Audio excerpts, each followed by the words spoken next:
மீடியாக்கும் இங்கே வந்திருக்கிற எல்லா கெஸ்ட்டுங்களுக்கும் என் வணக்கத்தை தெரிவிச்சுக்கிறேன். என் காதலே படம் ரொம்ப ஆழமான ஒரு கருத்துள்ள ஒரு படம். அது சிந்திக்க வேண்டிய படம். இந்த காலகட்டத்தில் காதல் அழிஞ்சிட்டே வருது. யாரும் உண்மையான காதல்னா என்னன்னு கூட தெரியாமல் இருக்காங்க. ஸோ என் காதலே படம் ஒரு உண்மையான காதலை சொல்லும். காதல் என்பது அடையிறது தான் கிடையாது. அந்த காதலை நம்ம எப்படி ப்ரெசன்ட் பண்ணுறோம் மற்றவங்களுக்கு அப்படின்றது. அவங்கவுங்களுக்குள்ள ஒரு காதல் இருக்கும். அந்த காதலின் வெளிப்பாடு தான் இந்த படம். இதை ஆழமாக உட்காந்து ரசிக்கணும், சிந்திக்க வேண்டிய ஒரு படம். அவ்வளோதான்.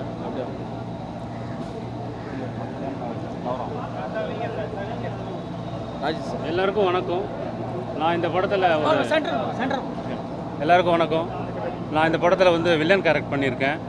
அதுக்கப்புறம் ஈபியா பண்ணியிருக்கேன். இது எல்லா புகழும் மேடம் தான். ஏன்னா இந்த படம் என்பது சும்மா கிடையாது. நான் இந்த ஒரு படத்தில் இவ்வளோ பெரிய இதை பொறுப்பை கொடுத்து என்னை நிற்க வச்சுருக்கிறாங்க. அதுக்கு மேடம்க்கு நான் நன்றியை தெரிவிச்சுக்கிறேன். இந்த படத்தில் அவங்க போன பயணம், இந்த குறைஞ்சபட்சம் இந்த 1.5 வருஷத்தில் அவங்க பட்ட கஷ்டம். ஏன்னா அவங்க கூட நான் 5 வருஷம் இருந்திருக்கேன். இந்த படத்துக்காக நிறைய உழைச்சிருக்காங்க. நிறைய பிரச்சனைகள் வந்திருக்கு. இப்போ இங்கே பார்த்தீங்கன்னா கூட தெரியும் உங்களுக்கு யார் இருக்கிறா யார் இல்லைன்னு. இப்போ இங்கே என்னென்னா ஒரு ஒரு சினிமாவும் சரி, ஒரு இண்டஸ்ட்ரியும் சரி, ஒரு பொது இடத்துலையும் சரி, ஒரு பெண்ணை எங்கேயுமே என்னென்ன நிற்க வைக்க எல்லாமே இது பண்ணுறாங்க. அவங்களுக்கு ப்ரெஷர் கொடுக்குறது, அவங்களுக்கு என்ன சொல்ல டார்ச்சர்னு கூட சொல்லலாம் எல்லா விதத்துலேயும். இருந்தும் இந்த படத்தை ஒரு இரும்பு பெண்மணியாக சிங்கிளாக இருந்து அதுக்கு இவங்களுக்கு நம்ம சும்மா ஹெல்ப் பண்ணியிருப்போம். அதே தான் ஆஸ் பர் ப்ரொடியூசராக சரி, ஆஸ் பர் டைரக்டராக சரி, இவங்க சிங்கிள் லேடியாக தான் இருந்து இந்த படத்தை இது பண்ணியிருக்காங்க. அதுக்கு கோடான கோடி நான் மேடம்க்கு நன்றி தெரிவிச்சுக்கிறேன். இந்த வாய்ப்பை கொடுத்ததுக்கு மீடியாவுக்கும் ரொம்ப நன்றி.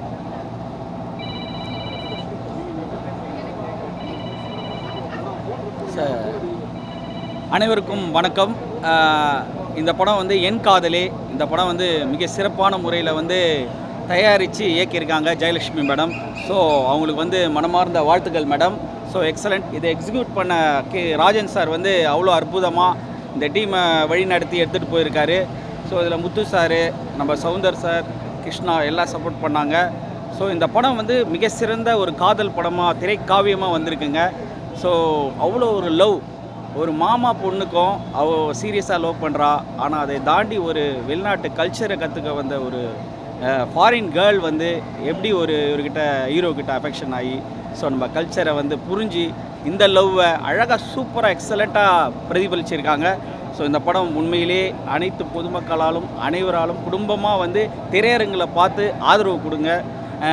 இதில் பண்ண விஷுவலேஷன் கேமரா அவ்வளோ எக்ஸலண்ட்டாக பண்ணியிருக்காங்க. சூப்பராக கண்ணில் அப்படியே அவ்வளோ கிராண்டியராக இருக்குது. ஸோ அதெல்லாம் நீங்கள் பாருங்கள், பார்த்து ஆதரவு தாங்க. மியூசிக் சாங் சார் அவ்வளோ எக்ஸலண்ட் சாங் சார்.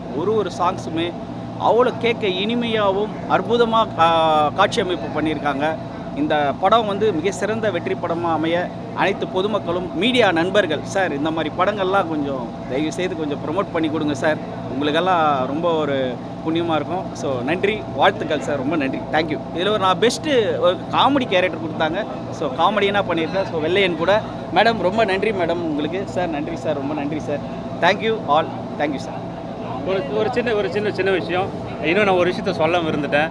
என் கூட என் டீம் இருக்குது பார்த்தீங்களா, டைரக்ஷன் டிபார்ட்மெண்ட், முத்தானா இருக்கட்டும், பாக்கியராஜ் சார் இருக்கட்டும், சவுந்தர் சாராக இருக்கட்டும், கிருஷ்ண சாராக இருக்கட்டும், ஜோதி சாராக இருக்கட்டும், இவங்களுக்கு எல்லாருக்கும் மேடம் கூட இருந்து ரொம்ப அருமையாக பண்ணி கொடுத்தாங்க. இன்றைக்கி வரைக்கும் முத்தானா என் கூட இருந்து கஷ்டப்பட்டுருக்காரு. அதை சொல்ல நான் மறந்துட்டேன். இன்னும் நம்ம டோனிஜா கேமராமேன் ரொம்ப சிறப்பாக பண்ணார். வெங்கடேஷ் கேமராமேன் ரொம்ப நல்லா பண்ணார். நம்ம லிரிக்ஸ் ரைட்டர் சந்திரன் ரொம்ப அழகாக எழுதியிருக்காரு. இதில் மேடமும் ஒரு சாங் எழுதியிருக்காங்க. இன்னொன்று நிறைய பேர் என் கூட இது பண்ணியிருக்காங்க. இன்னொன்று நம்ம அண்ணாமலை ஆகட்டும், ரவி ஆகட்டும், என் கூட இருந்த மேனேஜர்ஸ் கதிர் ஆகட்டும், அதுக்கப்புறம் சின்னையன் ஆகட்டும், கூட இருந்து எனக்கு ரொம்ப ஹெல்ப்ஃபுல்லாக இருந்திருக்காங்க. அவங்களுக்கு ரொம்ப நன்றி. இன்னொன்று நம்ம சாண்டி பிரதர், இசை புயல் சாண்டி பிரதர் ரொம்ப அழகாக பண்ணியிருக்காரு. அவங்களுக்கு ரொம்ப நன்றி. அனைத்து பத்திரிகையாளர்களுக்கும் என்னுடைய மாலை வணக்கம். என் காதலே என்னுடைய ஃபஸ்ட்டு படம். அது என்னை நம்பி அவ்வளோ பெரிய வாய்ப்பு கொடுத்த முத்து சாருக்கு, அப்புறம் ஜெயலட்சுமி மேம்க்கு ரொம்ப நன்றி. அவங்களுக்கு படத்து மேலே அவ்வளோ லவ், அந்த லவ் சக்ஸஸ் ஆகணும். நன்றி, வணக்கம். அனைவருக்கும் வணக்கம். பெரியீஸ்வர். இந்த படம் வந்து முழுக்க மேடமுக்கு தான். அது அவங்க நினச்ச ஆசையெல்லாம் இந்த படத்து மூலிமா காட்டினாங்க. அதே போல் வந்து ஒரு ஷாட்டை வந்து அவ்வளோ பக்காவாக இருந்தது. அவங்க நினச்சதை இந்த படத்தில் சாப்பிட்டோம். மற்றபடி இந்த கேமராமேன் அதெல்லாம் ரொம்ப அருமையாக பண்ணாங்க. லைட்டிங்கு அதெல்லாம் ரொம்ப அருமையாக பண்ணாங்க. அந்த வெள்ளைக்கார பொண்ணு அருமையாக பண்ணிச்சு. ஹீரோ அதுக்கு மேலே பண்ணார். ஒரு கிஸ் ஒன்று அடிப்பார், பயங்கரமான கிஸ் அது. டோட்டலாக யூனிட்டுக்கு என்னுடைய மனமார்ந்த வாழ்த்துக்கள். இந்த படம் வந்து நீங்கள் தான் எடுத்துகிட்டு போய் நல்ல ஒரு இதுவாக கொடுக்கணும். மீடியாவுக்கு நன்றி, பத்திரிக்கை நன்றி சார். நன்றி சார். ரொம்ப சந்தோஷமாக இருக்குது. எல்லாம் அந்த படத்தை வந்து தேட்டரில் போய் பாருங்கள். முழுக்க மியூசிக் டைரக்டர் அவங்க ரொம்ப அருமையாக பண்ணாங்க. நன்றி. மீடியா அனைவருக்கும் என் நன்றியை தெரிவிச்சுக்கிறேன். நல்லபடி இதை கொண்டு போய் சேரணும். ரெண்டாவது, இது வந்து ரொம்ப கல்ச்சரான படம். வெளிநாட்டில் இருக்கிறவங்களுக்கெல்லாம் நம்ம கல்ச்சர் தெரியுது. நம்ம தான் கல்ச்சரை அழிச்சிட்டே இருக்கிறோம், தமிழ்நாட்டு கல்ச்சரை. அதை படிக்க வந்த ஒரு லேடிக்கு அந்த நம்ம கல்ச்சர் பிடிச்சி ஒருத்தனை லவ் பண்ணுறா. அது ரொம்ப இம்பார்ட்டன்ட். நீங்கள் உண்மையை மட்டும் இதை நீங்கள் ரசிச்சிருப்பீங்க. அதை மட்டும் எழுதுங்க. நீங்கள் இதை ப்ரொமோஷன் பண்ணால் தான் இது நல்ல வெற்றி அடையும்னு நான் நினைக்கிறேன். வந்த அனைவருக்கும் மிக்க நன்றி. சாப்பிடலாமா? ராஜன் பயில்வான் சாரை கூட வந்து பத்திரிகை நண்பர்களுக்கு வணக்கம். இப்போ என் காதலே படத்தோட ப்ரிவியூ ஷோவில் வந்து இப்போ நான் வந்திருக்கேன். ஏன்னா உங்கள் எல்லாருக்குமே தெரியும், தமிழ்நாட்டோட நடிப்பு அரக்கன் watermelon star doctor T Divakar producer மேடமோட ரெக்வஸ்ட்னால ப்ரிவியூ ஷோவுக்கு வந்திருக்கேன். என் காதலே படம் ஆக்சுவலாக தமிழ் கலாச்சாரம் அழிஞ்சு வந்துக்கிட்டு இருக்க காலங்களில் வந்து பார்த்திங்கன்னா அந்த கலாச்சாரத்தை நினைவூட்டுற வகையில் ரொம்ப அருமையாக சிங்கப்பண்ணே அப்படின்ற ஒரு வார்த்தைக்கு இணங்க ஒரு அதாவது ஸ்கிரிப்ட் ரைட்டர், அதாவது கதை எழுத்து, திரைக்கதை, டைரக்ஷன் எல்லாத்தையுமே வந்து பார்த்திங்கன்னா ஒரு டைரக்டராக வந்து பண்ணியிருக்காங்க. மேடம் வந்து டைரக்டர் கம் ப்ரொடியூசர். அதாவது இது வந்து ஒரு ஃபர்ஸ்ட் டைமாக இருக்குது. ஒரு பெண்ணே வந்து பார்த்திங்கன்னா ப்ரொடியூஸ் பண்ணி டைரக்ட் பண்ணி நல்ல ஒரு கதையை வந்து மக்களுக்கு விருந்தாக அளிச்சிருக்காங்க. ஆக்சுவலாக எல்லாருக்கும் சொல்லிக்கிறது என்னென்னா, நிறைய திரைப்படங்களில் வந்து பிரச்சனைகள் வருது. அதாவது நடிக்கிற நடிகர்கள் ஆர்டிஸ்ட்டுக்கும் சரி, ப்ரொடியூசருக்கும் சரி, டைரக்டருக்கும் சரி, ஒரு குடும்பத்தில் ஏதாவது ஒரு பிரச்சனைகள்னால் அவங்களுக்கு ஒரு ஆள் விட்டு கொடுத்து எல்லாம் வந்து ப்ரிவியூ ஷோவாக இருக்கட்டும் அல்லது ஆடியோ லான்ச்சாக இருக்கட்டும், அதில் நடித்த நடிகர்களும் நடிகைகளும் கலந்துக்கிட்டு பொதுமக்கள்கிட்ட வந்து அதை வெளிப்படுத்தணும். அதை விட்டுட்டு சின்ன சின்ன சச்சரவுகள் சண்டைகள் குடும்பத்தில் இருக்குது அப்படின்றதுக்காக ஒன்றும் இல்லைங்க. இப்போ பிள்ளைக்கு கல்யாணம்னா அவங்க அப்பா அவங்க வராமல் இருப்பாரா? அது மாதிரி தான் தமிழ் திரையுலகங்களில் சில விஷயங்கள் நடந்துக்கிட்டு இருக்குது. இதை பார்க்குறப்ப ரொம்ப மனசுக்கு வேதனையாகவும் கஷ்டமாகவும் இருக்குது. ஸோ குடும்பப்பாங்க நல்ல படமாக இருக்குது. நிறைய புதுமுகங்களுக்கு வாய்ப்பை கொடுத்துருக்காங்க. இப்போ லேட்டஸ்ட்டாக பார்த்தேன், ஏதோ ஒரு படம் ஆடியோ லான்ச்சில் நம்ம டைரக்டர் மிஸ்கின் சார் பார்த்தீங்களா, இன்ஸ்டாகிராமில் நடிக்கிறவங்களெல்லாம் வந்து பார்த்தீங்கன்னா மூஞ்சில் குத்துவேன், முகரையில் குத்துவேன், இந்த மாதிரியான வார்த்தைகள் எல்லாம் தவிர்த்துட்டு எனக்கு ஒரு விஷயம் ஞாபகம் வருது சார். மிஸ்கின் சார் பிரச்சனை ரொம்ப தீவிரமாக வந்துக்கிட்டு இருந்தப்போ நான் அதை வந்து எதிர்த்து குரல் கொடுத்துருந்தேன். சார் பேசுனது தப்பு. என்ன சார்? இல்லை, படத்தை பற்றி கலாச்சாரம் அந்த மாதிரி கலாச்சாரத்தை கற்றுக்க அப்படியே கடலோட சுட்ட வந்துச்சு சார். அது ஒரு படம் சார். அது ஒரு படம் சார். அவங்க சரி கேளுங்க சார். சார் அது அவங்க படம் திரைக்கதை படமாக எடுத்திருக்காங்க. கலாச்சாரத்தை பற்றி சொல்லியிருக்காங்க. அதை ஏன் சார் அதை பற்றி நானும் ஒரு படம் பார்த்துருக்கேன். நான் படம் பார்த்தப்ப அந்த படத்தை பற்றி இல்லை சார். இவங்க படம் எடுத்திருக்காங்க, அந்த படம் பார்த்துருக்கேன். ஒரு பொது மனிதனை நான் கருத்து சொல்லக்கூடாதா? நான் வந்து என்ன சார் ப்ரெஸ் மீட்டில் தான் சார் சொல்கிறேன். இல்லை சார், நான் பேசிக்கிட்டு இருக்கப்ப நீங்கள் இடையூறாக வர்றீங்களே, இது ஒரு சபை நாகரிகமா? நான் இல்லை சார், நான் பேசுகிறேன். பத்திரிகை நிருபர்கள் வந்து பேட்டி எடுத்துக்கிட்டு இருக்காங்க. சார் இது நாகரிகமா சார்? பிரஸ் மீட் நடந்துகிட்டு இருக்கு, நான் பேசிக்கிட்டு இருக்கேன், நீங்க ஊட வந்து பேசுறது நாகரிகமா? டீசென்ட்டா நீங்க? ஏன் சார்? சார் வந்து ஒரு சீனியர் என்ன சார் பேச விடணும்? பிரஸ் மீட்ல ஆன்சர் பண்ணிக்கிட்டு இருக்கேன், கேட்டுக்கிட்டு இருக்காங்க சார். நீங்க நான் பேசுறது முடிச்சதுக்கு அப்புறம் வாங்க சார். அதுதான் சார் சபை நாகரிகம், அதுதான் சார் சீனியர் ஆர்டிஸ்டுக்கு உண்டான ஒரு மரியாதை. நான் பிரஸ் மீட்டுக்கு மீட்டிங் கொடுத்துக்கிட்டு இருக்கேன். என் காதலே படத்துல சார் பேசிக்கிட்டு இருக்கேன் சார். நான் முடிச்சது வாங்க சார். அதுதான் சார் ஒரு சீனியர் ஆர்டிஸ்ட்க்கு நடிகருக்கு அழகு சார். உங்களை விட நான் ஒரு சின்ன பையன் குழந்தை மாதிரி ஒரு பிரஸ் மீட் இவ்வளோ பேர் கேட்டுக்கிட்டு இருக்காங்க. அவங்களுக்கு ஆன்சர் பண்ணிக்கிட்டு இருக்கேன். இடையில இன்டர்ஃபியர் ஆகலாமா சொல்லுங்க சார். என் வேலையை நான் செய்யறேன். நீங்க உங்க வேலையை முடிச்சிட்டு பேசுங்க சார். முதல்ல நான் பேசிக்கிறேன் சார். என் வேலையை சார் என் காதலே படம் இவருக்கு நான் கேள்வி கேட்கணுமா வேண்டாமா? சரி கேட்டாங்க, நான் தான் பதில் சொல்றேன். என்ன பதில் சொல்ல விட மாட்டேங்கிறார்ல. டைரக்ட் தான் கேட்க போறேன். இல்ல சார், சார் ரிப்போர்ட்டர்னாலுமே ஒருத்தவங்க கதவை பதிவிட்டதுக்கு அப்புறம் அவங்க கருத்தை சொல்லணும். பேசிக்கிட்டு இருக்க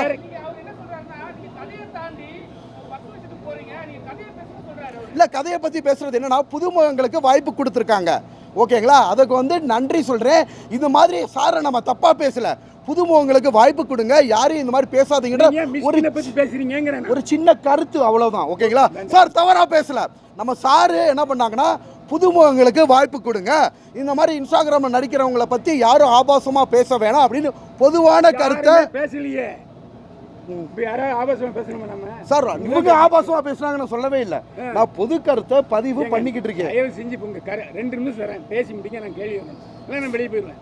அப்படியா? சரி சார், முதல்ல என்ன பேச விடுங்க சார். அதான் 2 நிமிஷம் உங்களுக்கு டைம். எங்க டைமை வேஸ்ட் பண்ணாதீங்க. எங்களுக்கு வேற ஒரு வேலை இருக்கு. இன்னும் அடுத்த பிரஸ் மீட்டுக்கு போகணும். அப்படியா? ஆமா, சொல்லுங்க. Okay sir. ஸோ இந்த மாதிரி புதுமுகங்களுக்கு வாய்ப்பு கொடுத்துருக்காங்க, கலாச்சாரத்தை நினைவுபடுத்திருக்காங்க. நிறைய இடங்கள்ல ஆடியோ லான்ச்சில் நானும் பார்த்துட்டேன் சார். நடிகர்களோ வர்றது கிடையாது. அதாவது ஒரு ப்ரொடியூசர்னா விற்காததை விற்று, ஓகேங்களா, கஷ்டப்பட்டு தான் படம் எடுக்கிறாங்க. ஸோ அந்த படத்தை வந்து அவங்கள வந்து ஒரு நாயகனாக வந்து சித்தரித்து காமிக்கிறாங்கன்னா அவங்களுக்குள்ள 1000 பிரச்சனைகள் இருந்தாலும் அதெல்லாம் கடந்து வந்து பார்த்தீங்கன்னா ஒரு ஆடியோ லான்ச்சில் கலந்து வந்து பார்த்தீங்கன்னா பொதுமக்களுக்கு வெளிப்படுத்தணும். பத்திரிகை நிருபர்களுக்கும் நம்ம அதை பற்றி சொல்லணும். ஓகேங்களா. ஸோ இந்த படம் வந்து உண்மையிலே ப்ரொடியூசர் மேடமோட ரெக்வஸ்ட்னால இங்கே வந்து பார்த்து நீங்களே பார்த்துருப்பீங்க. நிறைய ப்ரொமோஷன்ஸில் சார் கொஞ்ச நாளைக்கு முன்னாடி தான் சார் நம்ம 2 பேர் பார்த்து பேசுகிறோம். அதுக்குள்ளே பார்த்ததே இல்லைன்றீங்களே சார்.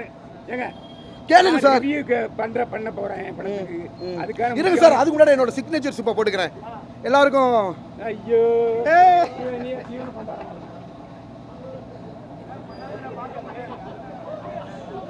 வந்தியா?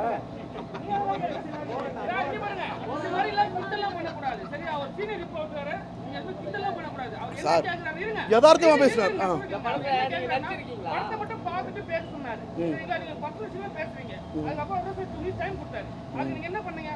சார் நான் இதுதான் பண்ணேன், அவர்கிட்ட சொல்லிட்டு தான் பண்ணேன். இல்ல சார், சார் ப்ரீ ஷோ பார்த்துட்டு வந்து கருத்து. ஆமா, அவங்க என்ன மாதிரி ஆளுக்கு சொல்லவே இல்லையா சார். அவங்க சார் இன்ஸ்டாகிராமை தாண்டி நான் 5 படத்தில் நடிச்சிட்டேன். ஓகேங்களா, அந்த படத்தில் ஃபஸ்ட்டு படம் மே 23 ரிலீஸ் ஆக போகுது. சிறு வயசில் முதல்ல என்னை பற்றி தெரிஞ்சுக்கிட்டு பேசுங்க. சின்ன வயசில் இருந்து என்ன சார், அதான் என்னை பற்றி தெரிஞ்சுக்கிட்டு பேசுங்கன்னு சொல்ல வரேன். என்ன கேட்குற கேள்விங்களை நீங்கள் அவ்வளோ பெரிய ஆளா? நல்லா நானும் பத்திரிகையில பதிவு பண்ண வரேன். என்னது அப்பா, அது வந்து ஒரு சீனு, அதை தான் நினைச்சு. சின்ன படத்தனமா நீ முதல்ல கேள்வி கேட்டுற நீ பாடுங்க. ஹலோ, நீல எவ்வளவு பெரிய ஆளுன்னு கேட்குறேன். நல்லா தெரிஞ்சுக்கோங்க பத்திரிகை நண்பர்களே. சின்ன வயசுல இருந்து டிராமா காம்படிஷன்ல ஃபர்ஸ்ட் பிரைஸ், என்னோட சான்றிதழ்கள் எல்லாமே நான் வந்து பதிவிட்டிருக்கேன் சோசியல் மீடியால. அது எல்லாருக்குமே தெரியும். இந்த மாதிரி வந்து கேள்வி கேட்கறது முதல்ல அநாகரிகம். அவ்வளோ பெரிய ஆளா இவர்? அவ்வளோ பெரிய ஆளா கேளுங்க. பத்திரிகை நிப்பாட்டிக்கலாம், அவர் அவ்வளோ பெரிய ஆளா? இந்த மாதிரி முதல்ல இல்ல சார், இவரை விட நான் பெரிய ஆள் தான் சார். நான் படிச்ச என்னோட எஜுகேஷன் என்ன, நான் எந்த லெவல்ல இருக்கேன், என்ன பெரிய ஆளுங்க. இவர் ஒன்றும் அப்படி ஒரு ஆள் கிடையாது. நான் படிச்ச படிப்புக்கு நான் இருக்கிறதுக்கு இவர் ஒரு ஆள் கிடையாதுங்க. இல்ல மேடம், இல்ல மேடம், நான் படிச்சிருக்கேன், எனக்குன்னு ஒரு லெவல் இருக்கேன். என்னை பத்தி பேசுறதுக்கு இவர் ஒரு ஆள் கிடையாது.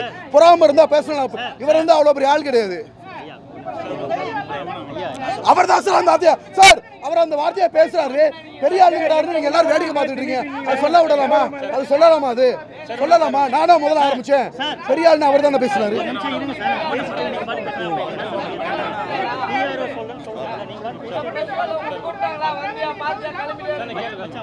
பத்திரிகையாளர் சந்திப்புல வந்தியா பாத்தியா கிளம்பணும் அவ்வளவுதான். என்னது பத்திரிகை நீ பெரிய ஆளான்னு கேக்குறீங்களா? அது என்ன நீ பெரிய ஆளா? நீ பெரிய ஆளா? நீ அப்படியே பெரிய ஆள் இல்ல, பெரிய ஆள் இல்ல. படத்துக்கு உலக சம்பந்தம் கிடையாது.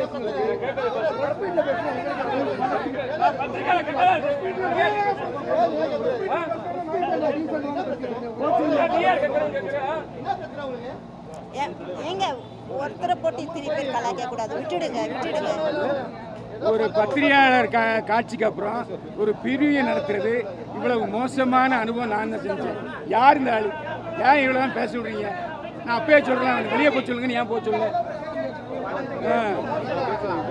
நான் கேட்டது உங்கள் படத்துக்கான விஷயம். படத்தை போடவே மாட்டாங்க. படத்தை பத்தி பேசலாம். படத்தை போடவே மாட்டாங்க. என்ன கம் டு தி பாயிண்ட். படத்துக்கு ப்ரமோஷன் இல்ல படத்தை போடவே மாட்டாங்கன்னா உங்க படத்துக்கான பத்திரிகையாளர் சந்திப்பு தான் இது.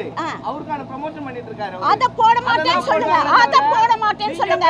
உங்க படத்தை போடவே மாட்டேனா நீங்க எப்ப போடவே மாட்டாங்க. வார்த்தை முதல் தவறு பேசாத போட மாட்டாங்க. நீங்க பேசுறது தப்புப்பா. படத்தை போடவே மாட்டாங்கன்னு சொல்றீங்க. ஒரு சாதாரண ஒரு வார்த்தையில பேசுறீங்க. நியாயமா இது? ஒரு படத்தை கஷ்டப்படுறது எவ்வளவு தெரியுமா?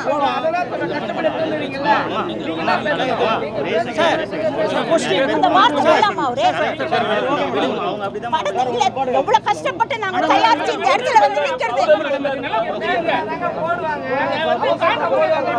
அப்படி சொல்லுங்க.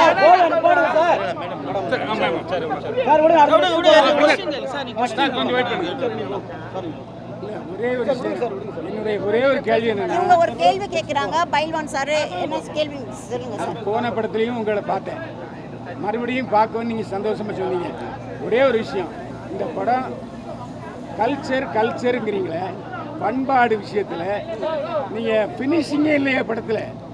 என்ன பிளீஷிங்க கேட்குறீங்க நீங்கள்? முதல்ல ஒரு வெளிநாட்டு பொண்ணு கல்ச்சர் படிக்கிறதுக்காக இங்கே வரா. ஸோ அந்த கல்ச்சரை சொல்லி கொடுக்குற ஒருத்தரும் அந்த கல்ச்சர் பிடிச்சி அவள் மனசுக்கு ரொம்ப பிடிச்சி போச்சு. அதனால் அங்கே சொல்லி கொடுக்குறவங்கிட்ட ஒரு கல்ச்சர் படிக்க வந்தால் அவன் மனசில் காதலே வரக்கூடாதா? அந்த டீனேஜ் அவங்களுக்கு ஒரு காதல் வருது. கல்ச்சரை படித்தாளா? படித்ததோட்டு தான் வாழற. கல்யாணம் பண்ணவன் ஏன் காலை தூக்குனா அப்படின்னு உங்களுக்கு தெரியுமா? இல்ல அவ கன்சீவ் ஆயிருக்குன்னு நர்ஸ் சொல்லுது. யார் கன்சீவ் சொன்னா? அவங்க 2 பேரும் கல்யாணம் பண்ணிக்கிட்டாங்க. கடல்ல கல்யாணம் பண்ணிக்கிட்டாங்க. ஆமா, நீங்க பாக்கலன்னா அதுக்கு என்ன பண்றது? அவன் சொல்றான்ல, இங்கதான் இந்த கடலுக்குள்ள தான் என் அம்மா அப்பா எல்லாமே இருக்காங்க அப்படின்ட்டு. அப்பா அவ சொல்ல வேண்டியதானே, என் புருஷன் இவருதான், இன்னும் எல்லாத்தையும் சொல்லி இழுத்துட்டு போக வேண்டியது. கல்ச்சரை பத்தி பேசுறீங்களே, இப்ப இருக்கிற கல்ச்சர் உங்களுக்கு என்ன? எவ்வளவு கல்ச்சரை பத்தியே பேசிட்டு இருக்கீங்க. உங்களுக்கு நல்லா தெரியும் சினி ஃபீல்ட்ல என்னென்ன எப்படின்னு பேசுறீங்க. இந்த காலகட்டம் எப்படி அழிஞ்சிட்டு வருது, காதல் எப்படி அழிஞ்சிட்டு வருது. அவ யார் தெரியுமா? அவ லவ் பண்றாள்ல ஒரு காதலை, அவ அந்த அத்தை பொண்ணு மனசுக்குள்ள எவ்வளவு ஒரு தெய்வீகம். அதெல்லாம் நான் பார்த்துட்டேங்க. அத டீடைலா அவனே சொல்றான், நான் உன்னை அம்மாவை பார்த்துட்டேன்னு. முடிஞ்சு போச்சு இல்ல? அப்போ அவ அந்த வெள்ளக்காரி காதலை சக்சஸ் பண்ணிட்டு சுபமா முடிச்சுக்கலாமே. கலாச்சாரம் எல்லாம் இருக்குமே, நல்லா தான் இருக்குது. அது உங்களுக்கு நல்லா இல்லை. அவங்கவுங்க பார்வையை ஒத்து தான் இந்த படத்தினுடைய கருத்து வெளிப்படும். ஒருத்தன் வந்து கல்லை பார்ப்பான், அங்கே ஒரு காவியமாக அவனுக்கு தெரியும். ஒருத்தன் மரத்தை பார்ப்பான், அது காவியமாக அவனுக்கு தெரியும். எங்கே இருக்குது எல்லாமேனா நம்ம கண்ணில் தான் இருக்குது. நம்ம பார்க்க வேண்டிய கண்ணில் இருக்குது. இந்த படத்தை நல்லா பார்த்து நோக்கி அவளுக்கு காதலே வரக்கூடாதுன்னு. அப்போ கல்ச்சர் இருந்தால் காதலே வராதா? அப்போ நம்ம எல்லாம் புள்ள பெற்றுக்கிறோமே, கல்ச்சரே இல்லாமல் என்ன பேசுகிறாரோ.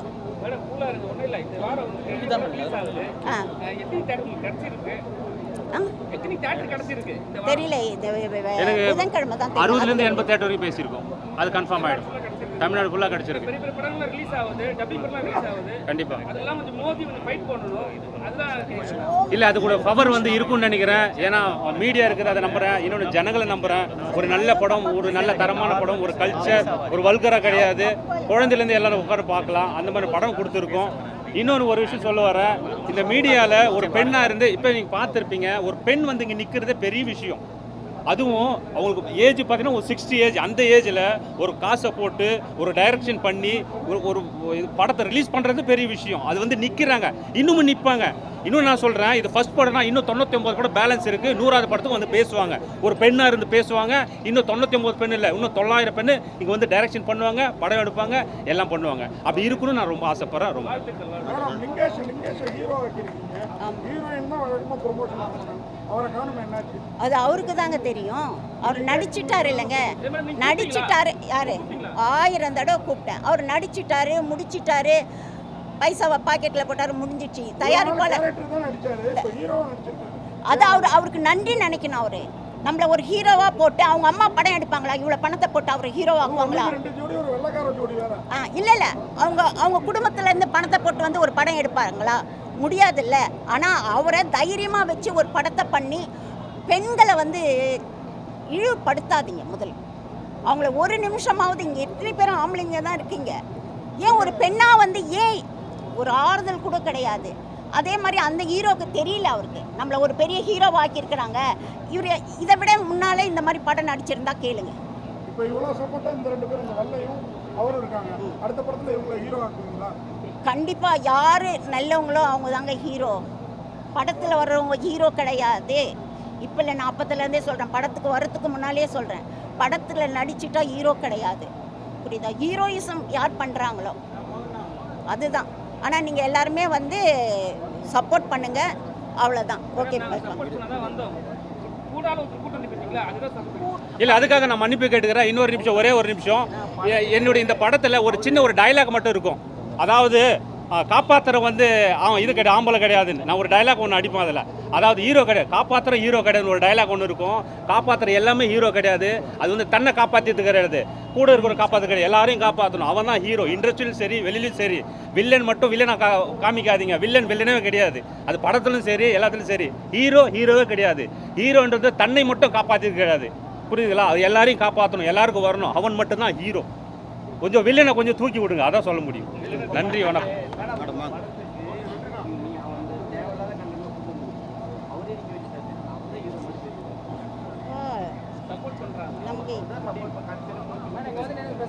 இல்ல என்னன்னா எதுன்னு நம்ம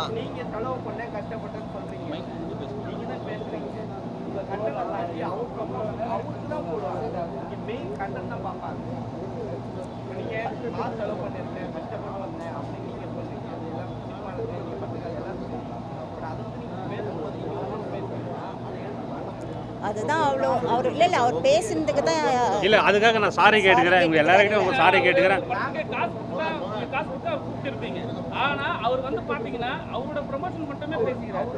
அதான் தப்பு பண்றாரு. படத்தை ப்ரமோஷன் பண்ணாங்கன்னா நியாயம் நாங்க ஒத்துப்போம், கேள்வி கேட்க மாட்டோம். சரிங்களா? ரெகுலரா போகும். சரி தான் போடுவாங்க. சரி, ஓகே சார். நெக்ஸ்ட் பேசுங்க. Thank you sir.